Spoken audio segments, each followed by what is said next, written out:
all, what an incredible finish to the RBC Canadian Open. I would say yesterday afternoon, but it really was evening by that point. Exactly. BC's Nick Taylor sunk that 72-foot putt on the fourth playoff hole. So joining us now to chat more about it is TSN Golf Canada host Adam Scully. Adam, I think even the commentators were a little shocked when that happened, but it did go to a fourth playoff between him and Tommy Fleetwood.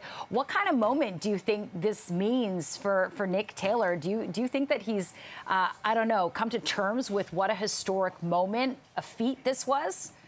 I mean, I don't think he's probably come to terms with it yet, given it was about 12 and a half hours ago. He jumped right on a plane right to Los Angeles for the U.S. Open, which is this week. Now, afterwards, in the press center, they were comparing this to the golden goal back in 2010.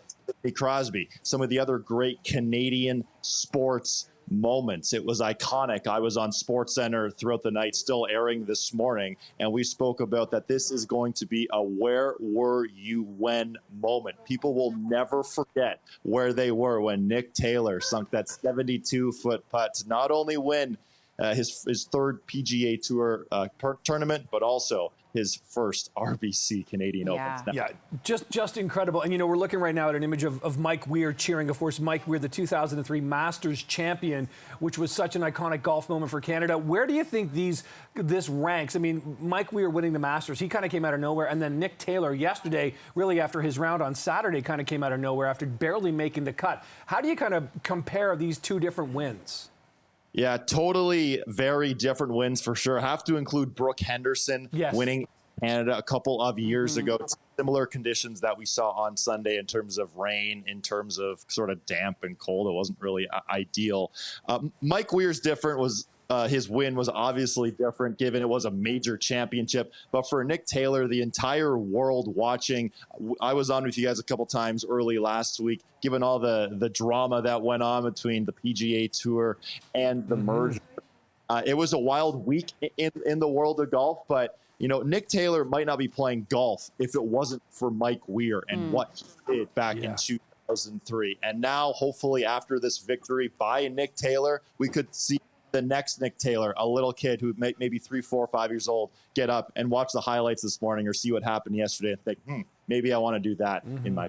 Yeah, the inspiration among generations is certainly infectious, and it was really great to see Mike Weir celebrating so much because he, of course, lost at the RBC Open in the playoff to Vijay Singh. So this is kind of like a victory, vicarious moment for him. But talk about where this puts, I mean, Canadian men's golfers in the PGA rankings, because this certainly skyrocketed Nick Taylor to 6th in the world standings now, right?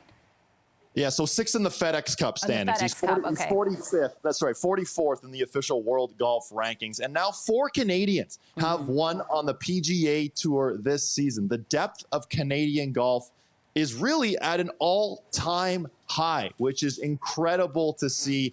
And for a guy like Nick Taylor, who's tied for 120th after the opening round, including a double bogey during his first round on that 18th hole, the same hole he made an eagle on. It's unbelievable to think that Nick Taylor now joins Corey Connors, Mackenzie Hughes, and Adam Svensson as winners on the PGA Tour this season. Canadian golf, I would say, is at an all-time high.